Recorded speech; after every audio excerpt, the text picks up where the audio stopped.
मंत्र पाठ। ओम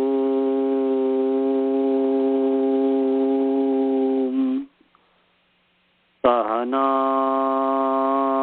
भवतु सहनौ भुनक्तु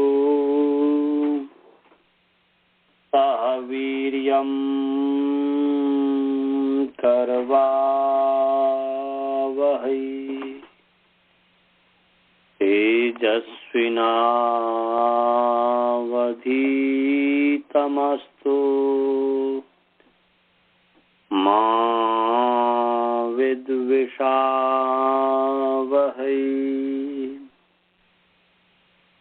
ओम शांति शांति शांति।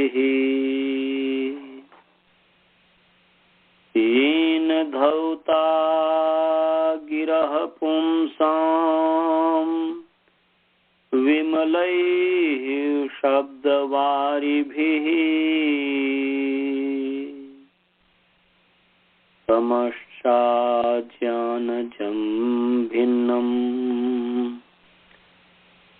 तस्मै पाणिनये नमः। वाक्यकारं वरुरुचिं भाष्यकारं पतञ्जलिं पाणिनि सूत्रकारं च प्रणतोऽस्मि मुनित्रयम्। ओम शांति शांति। चलिए आप सभी का प्रथमावृत्ति पाठ में स्वागत है। भगवान की असीम अनुकंपा से, असीम कृपा से हम पाठ प्रारंभ कर रहे हैं। हमारा जो पाठ चल रहा था वो नायक की सिद्धि। नायक का अर्थ है ले जाने वाला, नीय प्रापने। प्रापन अर्थ में नीय धातु है जिसका अर्थ है ले जाना, पहुंचाना इत्यादि। और नीय धातु ये भुवादिगण की है। धातु अनुदात्त है, अनिट है और उभयपदी है। और उभयपदी इसलिए है क्योंकि यों इत है, जो कि आगे बताया जाएगा। परितयित कर्तव्य क्रिया फल इत्यादि जो है उसके माध्यम से, तो ये उभयपदी धातु है। आत्मने पद में भी चलता है, परस्मै पद में भी चलता है। और नीय की धातु संज्ञा है भुवादियो धातु से। धातु संज्ञा होने से धातु हो धारणों इस सूत्र से धात्वादेश से धात्वादे की अनुवृत्ति आ रही है। इसका अर्थ है कि धात्वादे णकार से स्थाने नः आदेश भवति, नकारादेश भवति। तो धातु का आदि अवयव जो अण है उसको न हो गया तो नी हो गया है। और हलंत्यम से यों की संज्ञा हुई है, उपदेश से अंत्यम हलित स्यात्। और इस संज्ञा होने से तस् लोप से लोप हो गया है। लोप क्या है? अदर्शनम लोप। तो नी बच गया। अब नी की पुनः धातु संज्ञा, कि धातु के अधिकार में जो भी कार्य करना होता है, इसलिए तो भुवादियो धातु से धातु संज्ञा किया। धातु संज्ञा होने से धातु का अधिकार चला। और धातु के अधिकार में तो धातु जो तीसरा अध्याय प्रथम पाद का जो 91 सूत्र है उसके अधिकार में णूल त्रिचौ, ये णूल और त्रिच प्रत्यय होते हैं धातु मात्र से। तो धातु परौ णूल त्रिचौ प्रत्ययौ भवतः, धातु से परे णूल और त्रिच प्रत्यय होते हैं। तो यहाँ पर नायक की सिद्धि करनी है, इसलिए णूल प्रत्यय हुआ। तो ये णूल और त्रिच प्रत्यय जो है ये इसका क्या अर्थ है, किस अर्थ में होते हैं? क्योंकि भाग में जैसे भज का भी अपना अर्थ है और घई का भी अर्थ था, भाव अर्थ था, धातु अर्थ था। ऐसे ही यहाँ पर नूल जो प्रत्यय है, नूल का क्या अर्थ है? तो नूल का अर्थ है कर्ता, कर्तरी कृत। किस अर्थ में नूल प्रत्यय हुआ? तो कर्तार्थ में हुआ। कर्तरीकृत, कर्तरीकृत का अर्थ हुआ कि धातो हो परः कृत प्रत्यय कर्तरी अर्थे भवति। धातु से परे कृत प्रत्यय कर्तार्थ में होता है। तो यहाँ पर नी से परे नूल है, ये कर्तार्थ में। तो कृत क्या है? तो कृदतिंग तस्मिन् धात्व अधिकारे धातोः परः तिंग भिन्न प्रत्यय कृत भवति। धातु के अधिकार में धातु से परे तिंग भिन्न प्रत्यय कृत होता है। तो ये तिंग भिन्न, तिंग क्या है? तो हमने बताया था कि तिप्तजी सिप्तस्थ मिब्बस्मस ताताम झ थासा थाम ध्व मिट वही मही कि धातो हो परस्य लस्य स्थाने तिवादय आदेशा भवन्ति। तो आदेश होते हैं। तो ये तिप्तस जी जो है पठती पठत पठंती इत्यादि जो रूप बनता है, आख्यात का जो रूप बनता है, तो ये जो 18 प्रत्यय है, इससे भिन्न जो प्रत्यय है इस धातु के अधिकार में, उसका नाम है कृत। तो नूल प्रत्यय कृत है और ये कर्तार्थ में हुआ है। अब कर्ता क्या है? तो स्वतंत्र कर्ता, ये हमने कल बताया था। स्वतंत्र कर्ता, स्वतंत्र माने प्रधान, प्रधान का नाम कर्ता है। क्या जी? ऊपर से कार्के की निवृत्ति आ रही है और कार्के का अर्थ है कि क्रियाया जनकत्वम कारकत्वम, क्रियाया जनकः इति कारकम। क्रिया का जो जनक है, क्रिया का जो पिता है, क्रिया का को जो पैदा करने वाला है, उसका नाम कारक है। तो क्रिया को जो पैदा करेगा वह कारक है। तो कर्ता इत्यादि सब क्रिया को पैदा करने वाला है। इसका मतलब ये हुआ कि क्रिया के सिद्धि में, क्रिया को पैदा करने वाला मतलब हुआ कि क्रिया को जो पैदा करता है, अर्थात कर्ता, कर्म, करण, संप्रदान, अपादान और अधिकरण, ये जो है ये क्रिया के सिद्धि में सहायक है, क्रिया को सिद्ध करने वाला है। इसलिए कहा कि क्रिया या निर्वर्तकम इति कारकम। क्रिया को जो निर्वर्तक है, क्रिया को जो बनाने वाला है, क्रिया को जो सिद्ध करने वाला है, उसका नाम कारक है। अर्थात क्रिया के सिद्धि में जो सहायक है वह कारक है। तो यहाँ पर कारके की जो अनुवृत्ति आ रही है, इसी से पता चल गया कि क्रियाया सिद्धौ ये उपलब्ध हो जाता है। तो क्रियाया सिद्धौ यह स्वतंत्र, या क्रियाया सिद्धौ, ये कारके का कारण आ गया। तो क्रियाया सिद्धौ स्वतंत्र अर्थात प्रधान कर्ता कारकम स्यात्, कर्तृ कारकम स्यात्।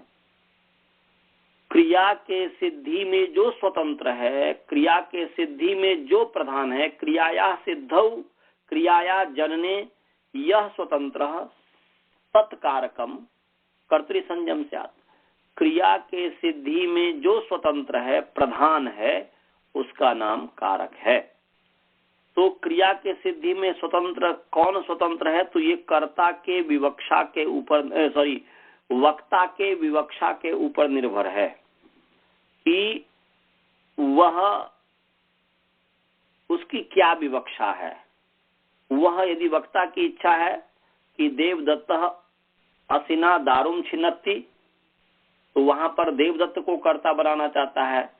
क्रिया की छिन्नति, क्रिया की सिद्धि में, काटने क्रिया की सिद्धि में प्रधान देवदत्त को कहना चाहता है, परंतु असि छिन्नति में यहाँ पर काटने क्रिया के द्वारा कुल्हाड़ी को कर्ता बनाना चाहता है। इसलिए उसकी प्रधानता होगी, इसलिए उसमें प्रथमा विभक्ति होगी, इसलिए असि छिन्नति ऐसा हो गया।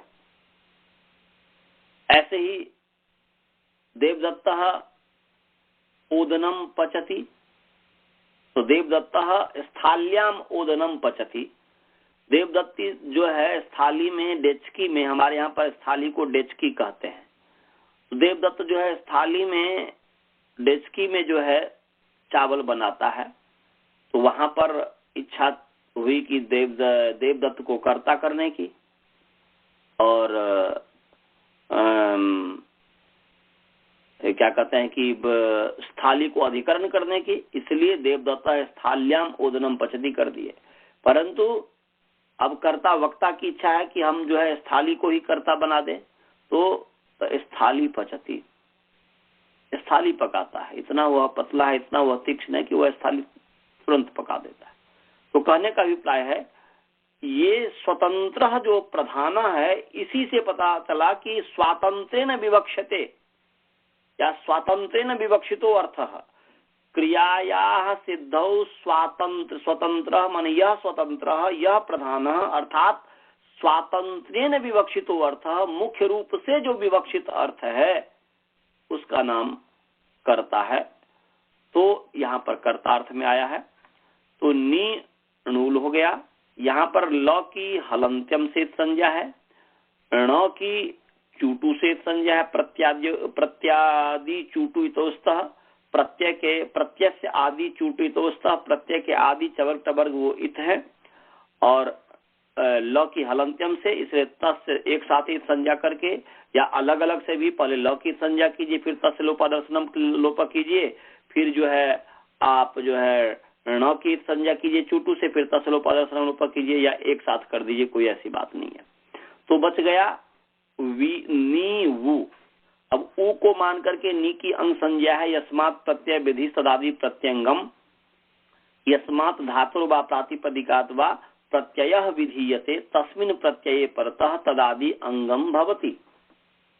जिस धातु या प्रातिपदिक से प्रत्यय का विधान किया जाता है उस प्रत्यय के परे रहते तदादि की अंग संज्ञा होती है, तदादि अंग होता है। तो यहाँ पर नी धातु से णूल प्रत्यय का विधान किया है, तो उस प्रत्यय के परे रहते तदादि की जो है नी जो तदादि है इसकी अंग संज्ञा हो गई। और तदादि का अर्थ भी हमने बताया था, दो समास है, एक भी कर सकते हैं, दो भी कर सकते हैं।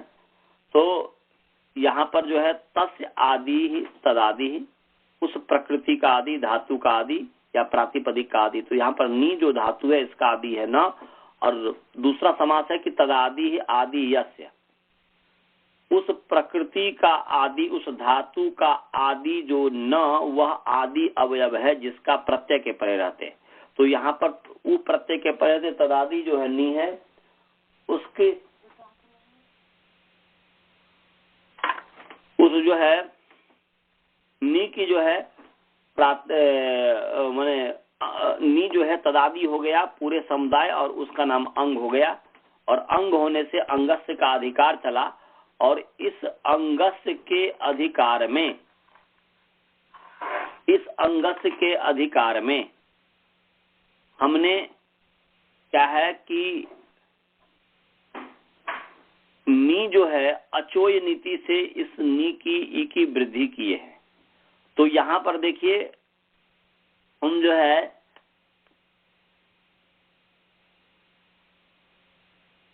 यहाँ पर अंग संज्ञा के अधिकार में वु को भी कार्य प्राप्त हो रहा है, और अंग संज्ञा के अधिकार में नी को भी कार्य प्राप्त हो रहा है। तो इसमें से किसको किया जाए? अष्टाध्याय के सप्तम अध्याय का पहला सूत्र है शायद, युवोर नाकौ, उससे वु को अक भी प्राप्त हो रहा है, और अचोय रीति से नी के ई जो है उसको वृद्धि भी प्राप्त हो रहा है। तो इसमें किसको करें? यदि हम वु को अक कर देते हैं, वु को अक कर देते हैं, तब भी नी को वृद्धि प्राप्त हो रहा है। और वु को अक नहीं करते हैं तब भी नी को वृद्धि होगा, क्योंकि वृद्धि होगी। वु को यदि अक कर दिया जाए, जो कि आगे बताऊंगा युवोर नाकौ से, तब भी जो है ई को वृद्धि हो जाएगी, अक कर दिया तब भी, और नहीं करेंगे तब भी हो जाएगी। तो एक है परिभाषा कि कृताकृत प्रसंगी यो विधि सो नित्य, करने पर भी जो प्रसंग हो और न करने पर भी जो प्रसंग हो वो विधि नित्य होती है। तो यदि हम युवोर नाकौ से वो को अक कर दें तब भी नी को वृद्धि है, और युवोर नाकौ से ऊ को अक न करे तब भी नी को वृद्धि है। तो इस आधार पर लग रहा है कि ये नित्य है अचोय नीति। और ऐसे ही यदि उसमें भी घट जाएगा कि यदि नी को ऐ कर देते हैं तब भी ऊ को अक हो जा रहा है, नी को ऐ वृद्धि नहीं करते हैं तब भी ऊ को अक हो जाएगा। तो दोनों नित्य की तरह लग रहा है। इसका मतलब यहाँ पर उस तरीके का नहीं है। तो यहाँ पर युवोर नाकौ भी प्राप्त है, वो भी किया जा सकता है, अचोय नीति भी किया जा सकता है।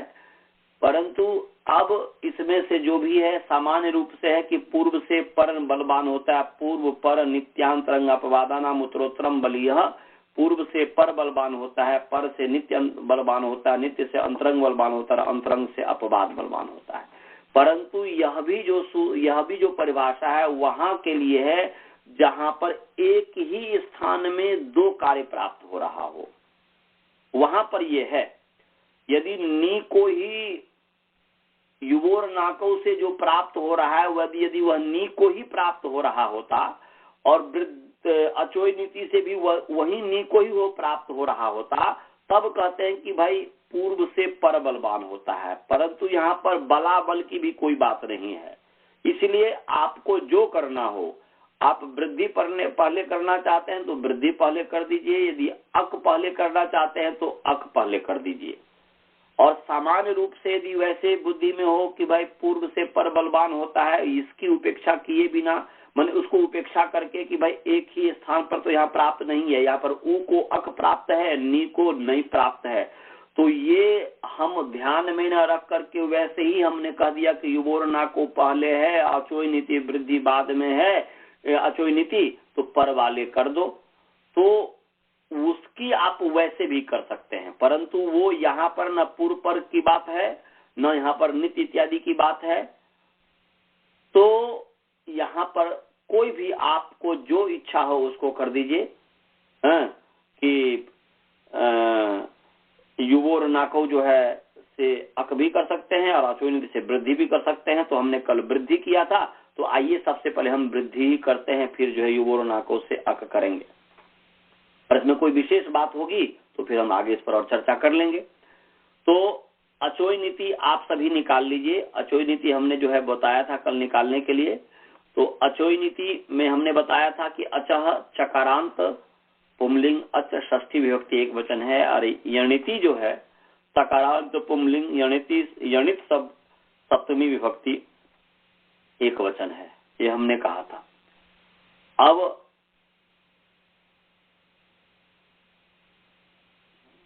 ये कट क्यों रहा? हेलो हेलो हेलो, रुक जाइए, शायद गुरुकुल में सुनाई नहीं दे रहा है।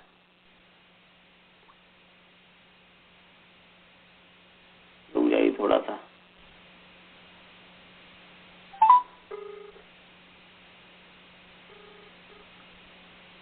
हेलो, कहाँ कटल चले यार? चलिए कोई बात नहीं। चलिए, तो अभी हमारे सामने स्थिति है नी प्लस ऊ, इतना समझ में आ गया ना? हाँ, हम लोग को कट गया था। कल जो पढ़ाया था वही मैंने ये कर दिया है, नी प्लस ऊ। हमने माने नूल प्रत्यय, नी प्लस नूल प्रत्यय है कि नहीं? तो नूल का जब लोप इत्यादि करेंगे, लौ की संज्ञा कर देंगे, नौ की संज्ञा कर देंगे, तस लोप से लोप कर देंगे, तो वो बचेगा कि नहीं? तो नी प्लस ऊ है, तो ऊ को मान करके नी की अंग संज्ञा हो गई ना। वो की अंग संज्ञा, नी की अंग संज्ञा हुई कि नहीं? और उस अंगस्थ के अधिकार में मैंने बताया कि अचोय नीति से वृद्धि करना है। अंगस्थ के अधिकार में हमने बताया कि अचोय नीति से वृद्धि करना है। यहाँ पर जो है अचोई नीति में बोला कि निकालने के लिए, तो इस पर हमने बता दिया था कि अतः जो है षष्ठी विभक्ति एक वचन है और यह नीति जो है सप्तमी विभक्ति एक वचन है। और इसका समास भी हमने कल बताया था कि य च न च इति यणौ और यणौ इतौ यश स यणित, माने जिसका य और न इत है, तो णूल जो है, णूल में ण इत किसका है? नी प्लस जो ऊ है, माने ऊ माने णूल, णूल जो प्रत्यय है, तो ये ण जो चूटू से जो संज्ञा हुआ है, इस संज्ञा हुई है, वह किसकी हुई है? इस संज्ञा ऊ माने णूल की, णूल प्रत्यय की न जी, णूल, तो णूल प्रत्यय की यों की इस संज्ञा हुई है, तो इसीलिए णूल प्रत्यय अणित हुआ कि नहीं?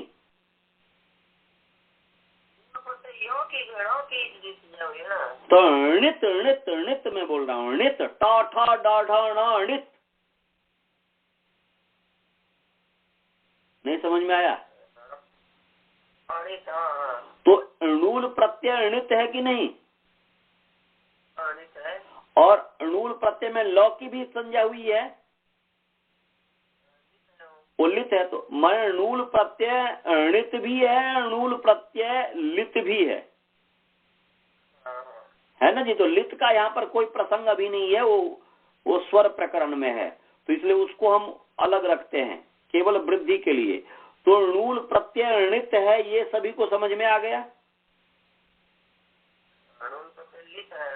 अणित है, अणित, लित को भी भूल जाइए, अणित अचोय नीति का हम अर्थ कर रहे हैं ना जी। तो णूल प्रत्यय अणित है, समझ में आ गया? और घई प्रत्यय जैसे य है तो वहां पर इत है ना जी। घई प्रत्यय इत था, चौथा जगह य इत था, तो वो घई प्रत्यय इत हो गया, और णूल प्रत्यय अणित है। तो ये हाँ, तो यहाँ पर इति नीति जो है यणिति है, उसको य और न है तो अलग अलग से दोनों को कर दीजिए। य की सप्तमी, इसमें जो प्रथमा वृद्धि में है, यदि वो अभी बताया था ना, चूटू से क्या कहते हैं, उसमें वजन लौसा पता है, लौसा कू, हाँ, है तो चूटू का मतलब है कि चौ के टवर्ग और टवर्ग माने आदेश होगा ना। आदेश होगा कि इत होगा? प्रत्यय के आदि जो चवर्ग और टवर्ग है उसका नाम इत है, आदेश थोड़े होता है, ये तो नाम रखता है।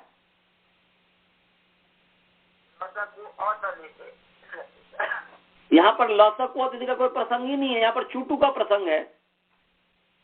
चूटू को क्या है? अब ये तो देखिए, ये हमने पढ़ाया हुआ है, इस पर आपको चिंतन करना पड़ेगा। उसको या तो प्रथम वृत्ति देखिए, मैंने ये कहा था कि इसको मैं घोल घोल करके पिलाया था कि चूटू सह प्रत्यय से प्रत्यय की अनुवृत्ति आ रही है, अनुवृत्ति किसकी आती है, कैसे आती है, सब हमने बताया। इस पर तो चिंतन करने की आवश्यकता है कि प्रत्यय से जो है अनुवृत्ति आ रही है और आदि की अनुवृत्ति आ रही है, आदि टूटवा से आदि की अनुवृत्ति आ रही है, प्रत्यय से प्रत्यय की अनुवृत्ति आ रही है, तो क्या रहेगा? प्रत्यय से आदि चूटू इतौ स्तः, प्रत्यय का आदि अवयव चवर्ग टवर्ग इत होता है, उसका नाम इत होता है। तो यहाँ पर णूल प्रत्यय है, इसका आदि टवर्ग है, णूल में न टवर्ग है कि नहीं? तो इसलिए उसका नाम इत हो गया, और इत होने से त से लोप से लोप हो गया, से लोप से लोप हो गया। और लौ जो है हलंत्यम जो है अंतिम हल की संज्ञा होती है, तो लौ की संज्ञा हो गई हलंत्यम से, और तस लोप से लोप हो गया, तो वो बच गया। तो इसमें आपको क्या नहीं समझ में आया? प्रत्यय लगा अब तो मैं अचोय नीति की व्याख्या कर रहा हूं। अणुल जो है नित प्रत्यय है ना जी।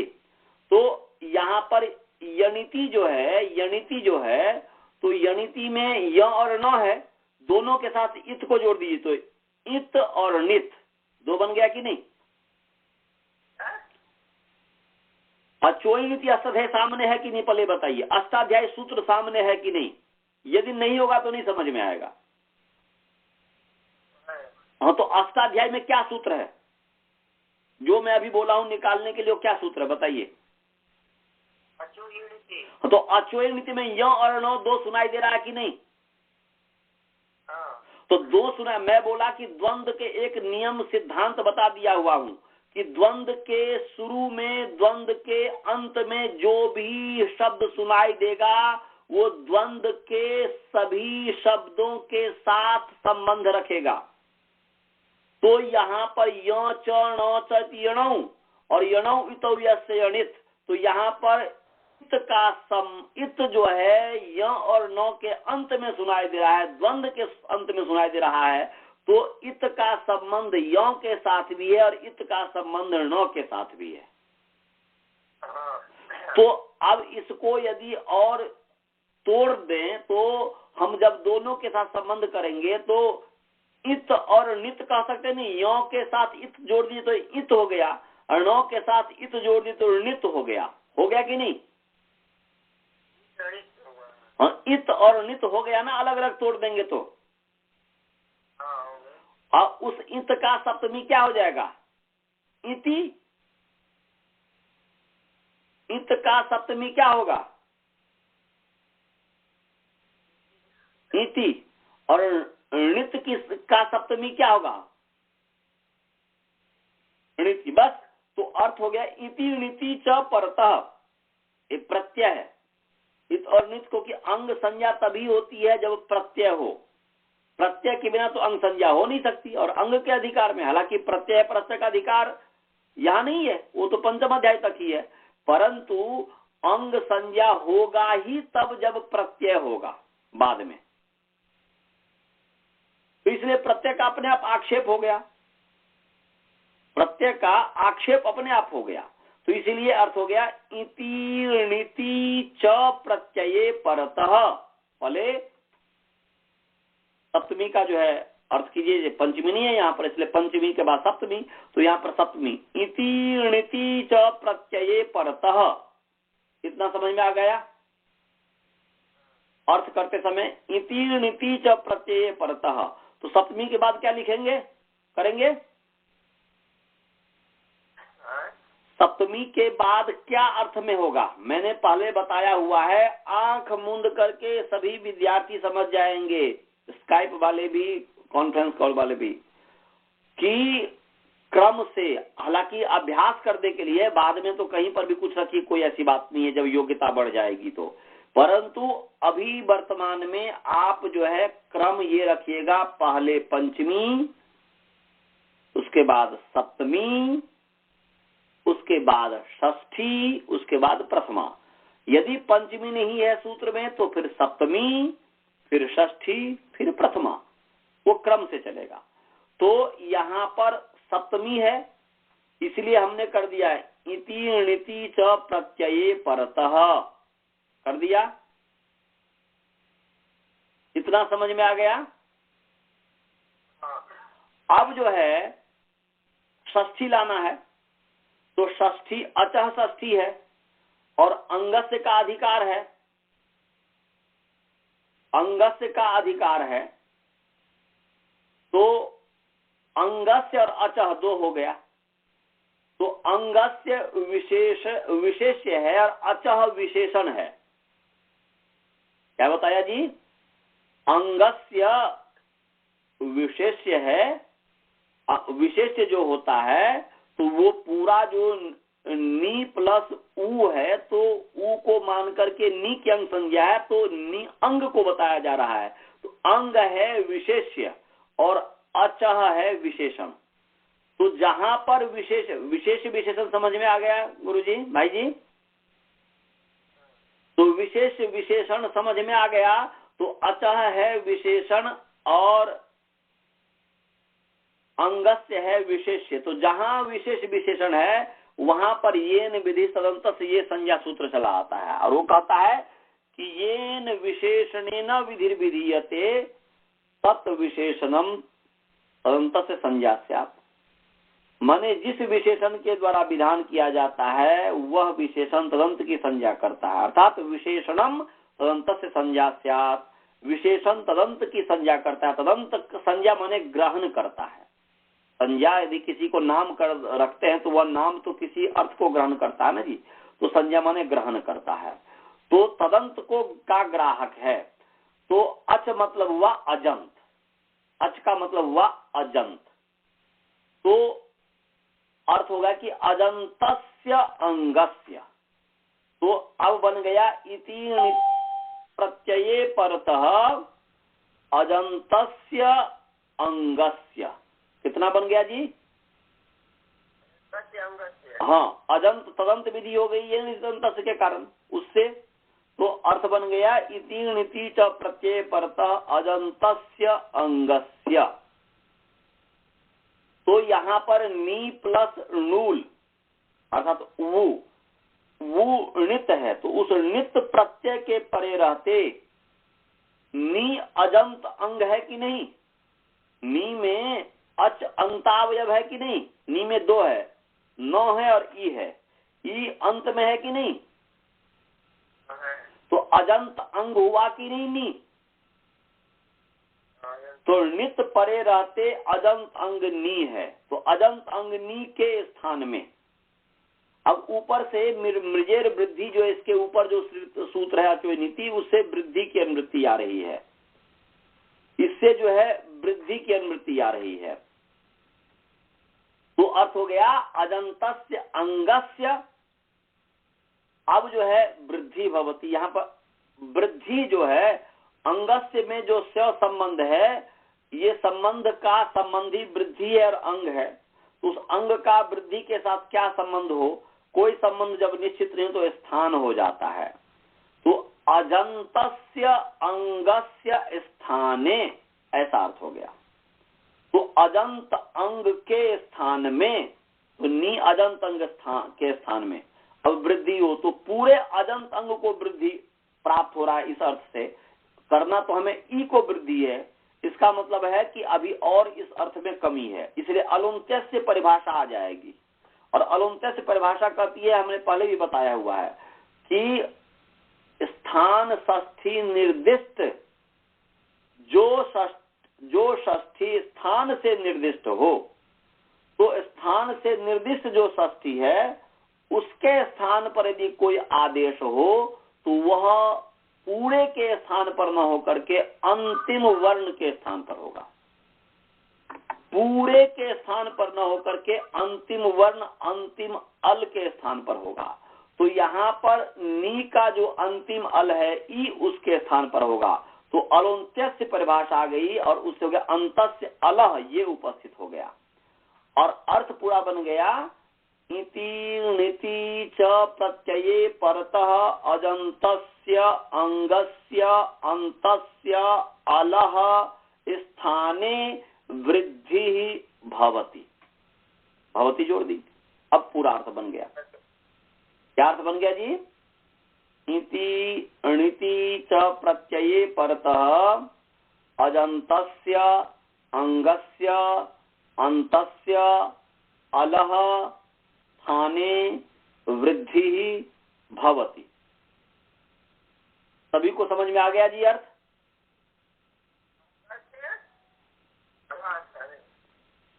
फिर सुनिए, इति णिति च प्रत्यये परतः अजंतस्य अंगस्य अंतस्य अलह स्थाने वृद्धि भवति।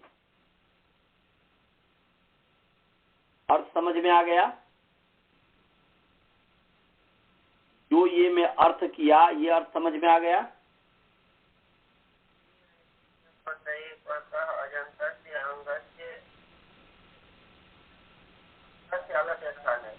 अंत से अल का षष्ठी अलग से नहीं होता है, अल का षष्ठी अलह होता है। वाच का वाचा बनता है, वाचस से नहीं बनता है। ऐसे अल का अलह बनेगा, लकारांत है, अलंत है, तो अंतस्य अलह स्थान है। समझ में आ गया?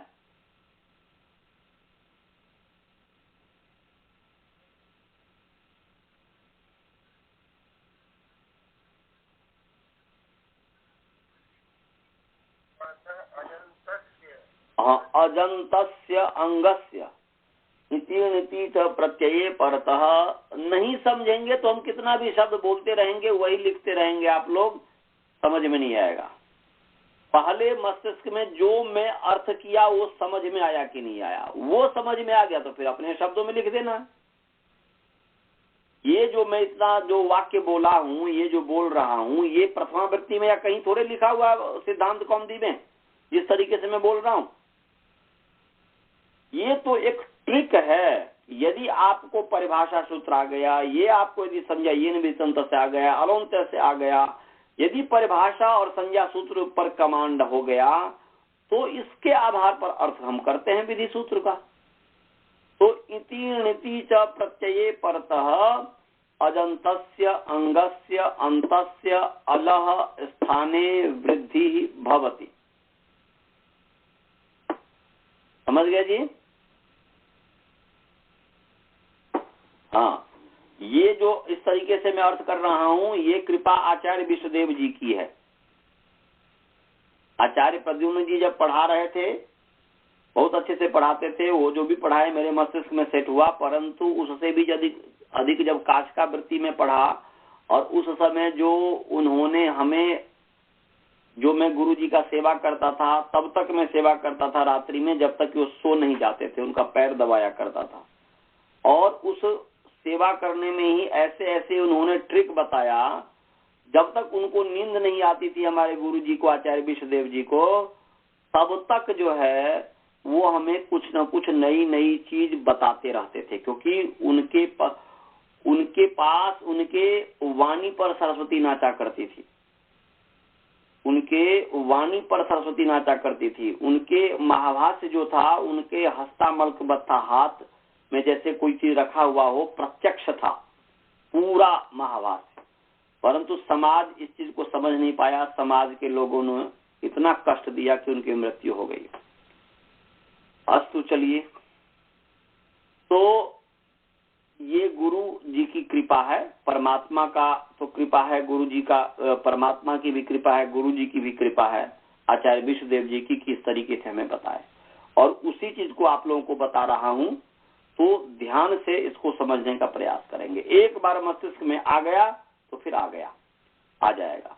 तो यहाँ पर अर्थ है इति नीति च प्रत्यये परतः अजंतस्य अंगस्य अंतस्य अलह स्थाने वृद्धि भवति। इत और नित प्रत्यय के परे रहते अजंत अंग के अंतिम अल माने वर्ण के स्थान में वृद्धि होती है। तो यहाँ पर आइए कि हमारी स्थिति है नी प्लस वो नित है, हमने निश्चय कर लिया था। तो उस नित प्रत्यय के परे रहते अजंत अंग नी है, उसके अंतिम अल जो ई है, उसके स्थान में वृद्धि हो गई। तो अब प्रश्न है कि वृद्धि किसे कहते हैं? तो वृद्धि आदैच तद्भाविता नाम अतद्भाविता नाम आय औ प्रत्येकम वृद्धि स्यात्। माने आदैच तद्भावित तद्भाविता अतद्भावित आदैच वृद्धि स्यात्। माने तद्भावित और अतद्भावित जो आयु है, इसकी वृद्धि संज्ञा होती है, तो ये तद्भावित है। हम वृद्धि शब्द कह करके इसको उत्पन्न कर रहे हैं नायका में, तो तद्भावित है।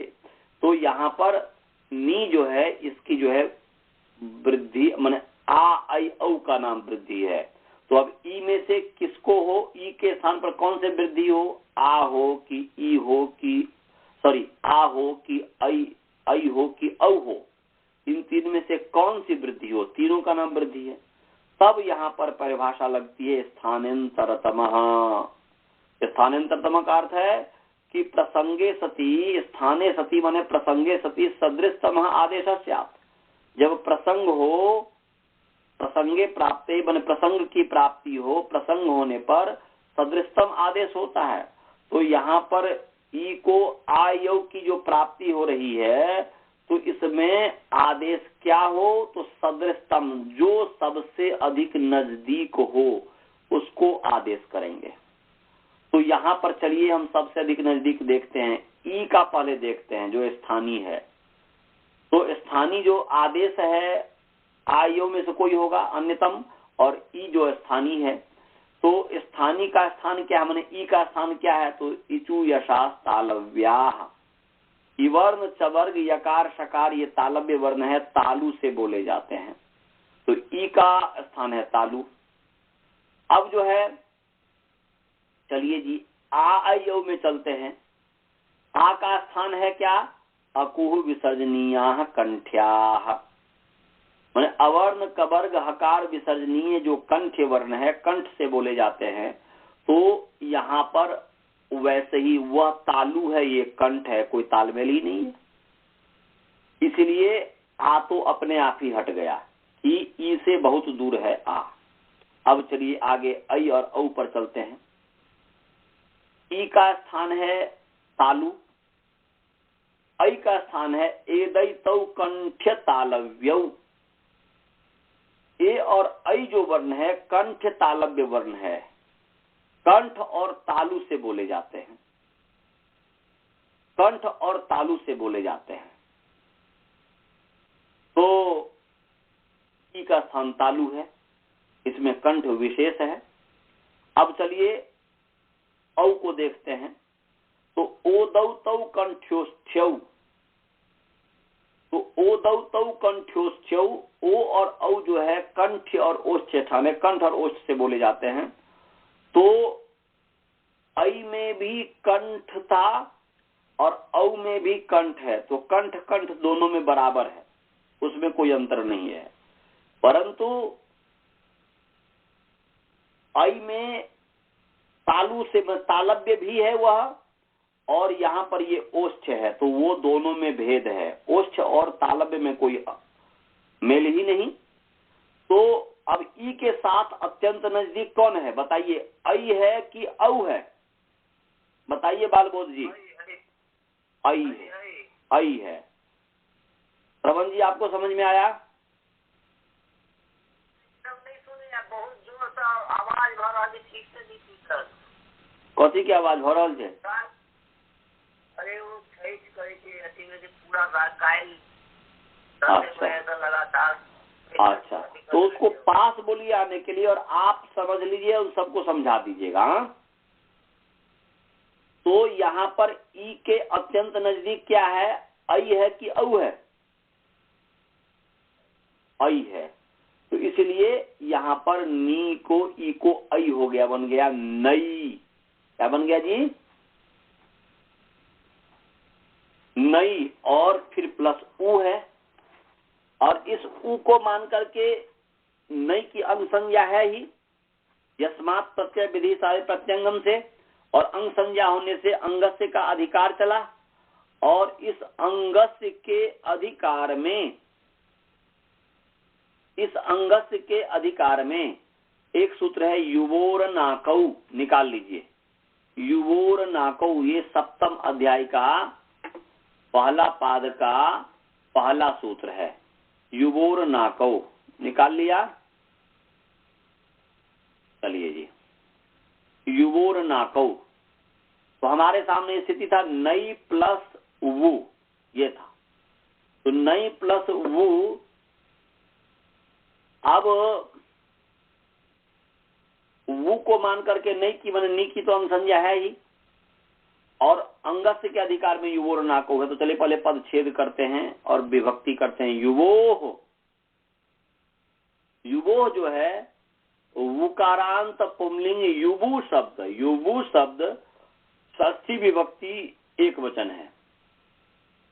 उकारांत माने यु और वु है, तो उकारांत पुंलिंग युवु शब्द षष्ठी विभक्ति एक वचन है। और अनाकौ, अकारांत पुंलिंग अनाक शब्द प्रथमा विभक्ति द्विवचन है। ये हो गया पदच्छेद।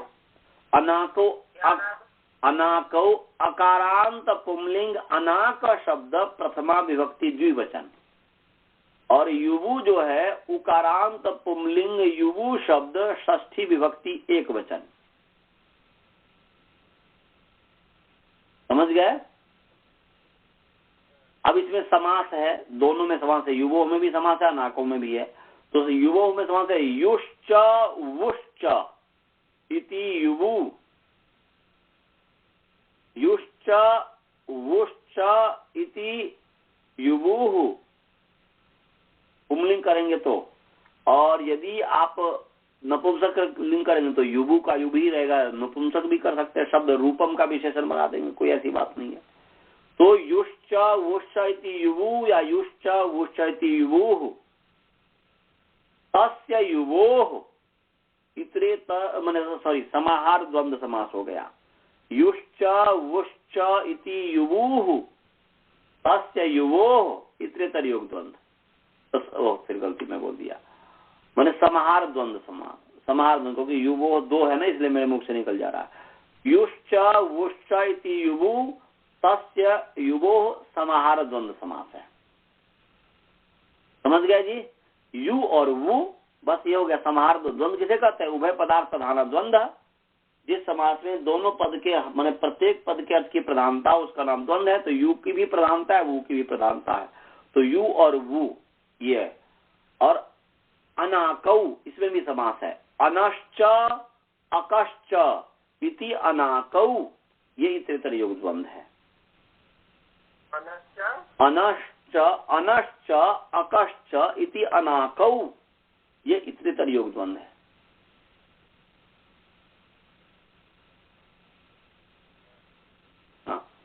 अनश्च अकश्च, अनश्च अकश्च इति अनाकौ इतरेतर योग द्वंद्व हो गया। समझ गए? पदच्छेद विभक्ति और समास समझ में आ गया। अन और अक ये।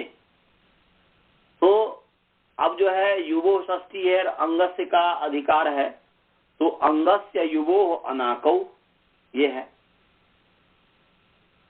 तो यहां पर अब ये बताइए, अंगस्य वु को मान करके नी जो है, नई जो है, नी जो है उसकी अंग संज्ञा हुई है, और वो नई के बाद में उ है। तो बताइए अंगस्य क्या है? यहां पर जो है अंगस्य जो है, अंग तो है नी, और उस अंग का संबंधी है वु, है कि नहीं जी? अंगस्य जो है, अंगस्य जो है वो अंग जो है उसमें संबंध है, उस संबंध का संबंधी है अंग भी और वो भी, उस संबंध का संबंधी। अब यहाँ पर जो है, यहाँ पर अंग भी संबंधी है और अंग का संबंधी वो भी है। जैसे मैं आपका भी संबंधी हूं और आप हमारे भी संबंधी हैं, तो यहाँ पर अंग का संबंधी है वो, और उस वो को अक करना, माने ऊ को अक आदेश करना है। तो यहाँ पर अर्थ क्या हो गया कि अंग के संबंधी, क्या अर्थ हो गया जी? अंग के संबंधी यू और वु के स्थान में अन और अक आदेश होते हैं। माने अंगस्य संबंधिनः, अंगस्य संबंधिनः युवोः अनाकौ भवतः, यह अर्थ हो गया। अंगस्य संबंधिनः युवोः अनाकौ भवतः।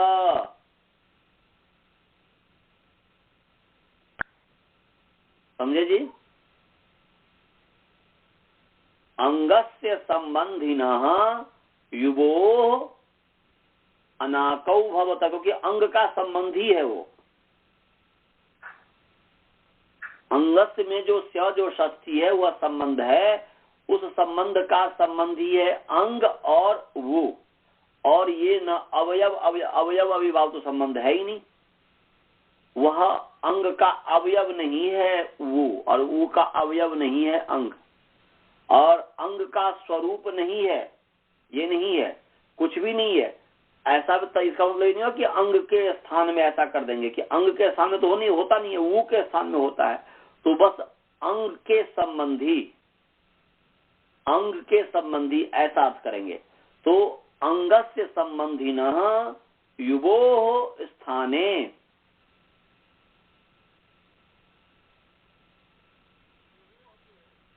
युवो माने अभी क्या बताया था, यू और वो, युवो का हमने समास क्या किया था? हाँ, तो युवो माने यू और वो के स्थान में, यू के स्थान में और वो के स्थान में। हाँ, वो माने वो तो समास किया, युश्च उष्ट माने यू और वो।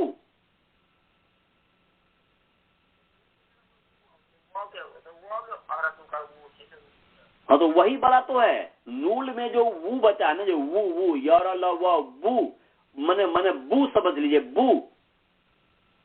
यदि आपको वो सब ऊ सुनाई दे रहा हो तो वो यहाँ पर फर्क कर देते हैं ब में और व में, वी में, वी वो।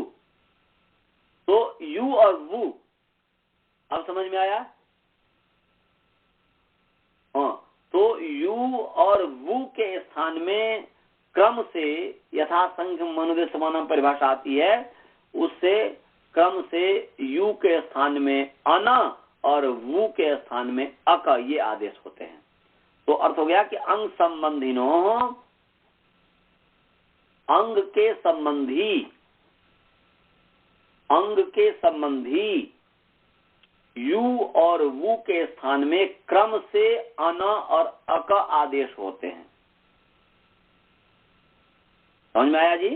अंग संबंधिनो युवो स्थाने यथा संख्यम, इसमें जोड़ दीजिएगा, यथा संख्यम अनुदेश समानाम परिभाषा आती है, तो यथा संख्यम अनाकौ भवतः माने अन अक इत्येतौ आदेशौ भवतः, ये अर्थ हुआ कि अंग संबंधिनो युवु अलग करेंगे तो अंग संबंधिनो युवु इत्येतयो स्थाने यथा संख्यम अन अक इत्येतौ आदेशौ भवतः, ये उसी का हो गया विस्तृत व्याख्या हमने जो बताया सूत्रार्थ के आधार पर, सूत्र के आधार पर कि अंगस्य संबंधिनो युवो स्थाने संबंधिनः युवो स्थाने अनाको भवतः, माने अंग के संबंधी यू और वु के स्थान में क्रम से यथा संख्या माने क्रम से अन और अक आदेश होते हैं।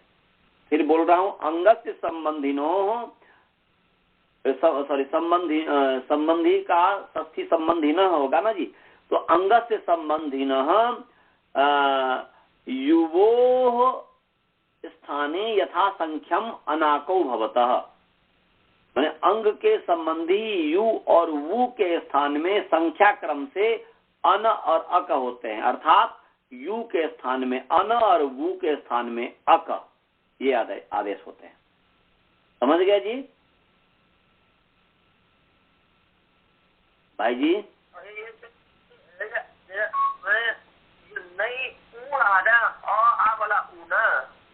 नहीं नहीं अहिरे बार नूल है। आप ये बताइए पहले कि आप नूल में क्या लोप किए, बचा क्या? का लोप कर दिए। और किसको लोप कर दिए? का लोप करे तो बचा क्या, बचा क्या बताइए? वह ह्रस्व उकार वो बचा कि नहीं? तो ऊ कहां से हुआ? नहीं के बाद ऊ कहां हुआ? नहीं के बाद वो हुआ ना जी,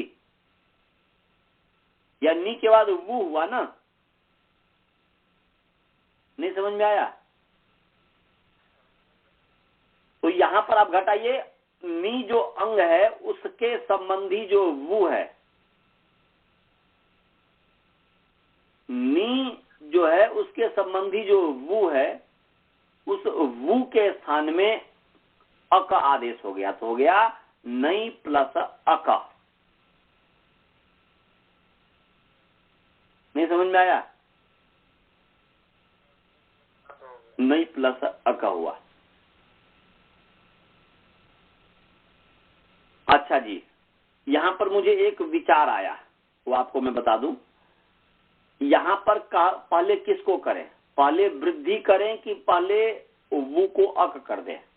तो अभी मेरे मस्तिष्क में क्लिक किया कि देखिए वो को अक, वो को साक्षात वो उच्चारण करके साक्षात जो अक कर रहे हैं, परंतु अचोई नीति जो है अजंत अंग, तो अजंत अंग तो बहुत सारे हैं, अजंत अंग तो बहुत सारे हैं, परंतु वो तो बहुत अजंत अंग तो केवल नहीं नहीं मिलेगा, और भी मिल जाएगा अजंत अंग, परंतु वो तो वो ही मिलेगा।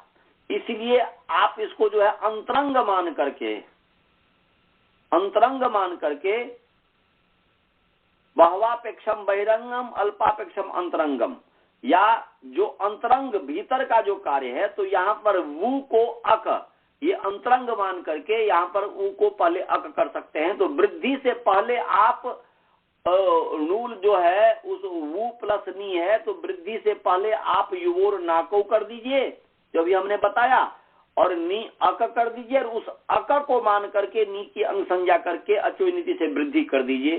तो ये थोड़ा ठीक ज्यादा जचता है हमें। अभी अचानक क्योंकि मस्तिष्क में क्लिक किया कि अंतरंग मान करके, क्योंकि युवोर नाको पर हमने व्याख्या जब किया तो साक्षात मेरे मस्तिष्क में आया कि वो साक्षात यहाँ उच्चरित है, इसलिए यहाँ पर युवोर नाको पहले कीजिए और अचोई नीति वृद्धि मैंने वृद्धि बाद में कीजिए। समझ में आया?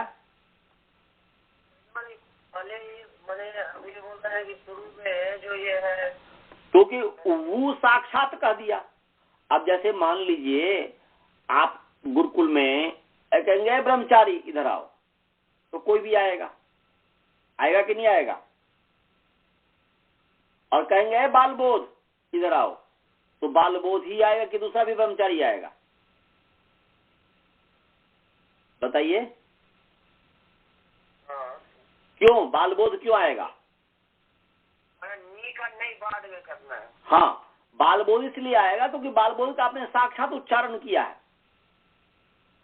ब्रह्मचारी तो बाल बोध भी है, ब्रह्मचारी तो, और जब भी ब्रह्मचारी कहेंगे तो कोई भी आ जाएगा। इसलिए नी जो अजंत अंग है, अजंत अंग तो केवल नी ही नहीं है, तो कोई भी हो सकता है। तो इसीलिए उसकी अपेक्षा वो जो है युवोर ना को वो यू और वो साक्षात है, इसलिए पहले अंतरंग ये हो गया, और अंतरंग होने से यहाँ पर जो है वो को पहले अक कर दीजिए, नी प्लस अक, और अक को मान करके अंग संज्ञा करके अचोई नीति से वृद्धि कर दीजिए। समझ गए? हाँ, जो पहले वो उसका उल्टा कर दीजिएगा, तो नई प्लस अक हो गया। अब जो है नई प्लस अक, अब इसको जो है एचोयावसन आई को आई करना है, तो वो संहिता के अधिकार में है। तो संहिता किसे कहते हैं, ये सब जो है हम अब कल आपको बताएंगे। अब समय हो गया है, 1 मिनट केवल बाकी है। किसी को भी यदि प्रश्न पूछना हो, पहले स्काइप वाले से पूछते हैं। यदि आपको, यदि स्काइप में जो भी हैं उनको यदि कोई प्रश्न पूछना हो तो पूछ सकते हैं। आप लोगों में से कोई भी, राज भल्ला जी, जय जी, स्वाति बहन जी, वासुदेवन जी, कोई भी यदि प्रश्न पूछना चाहे। किसी के पास कोई प्रश्न है? नहीं है। नहीं है।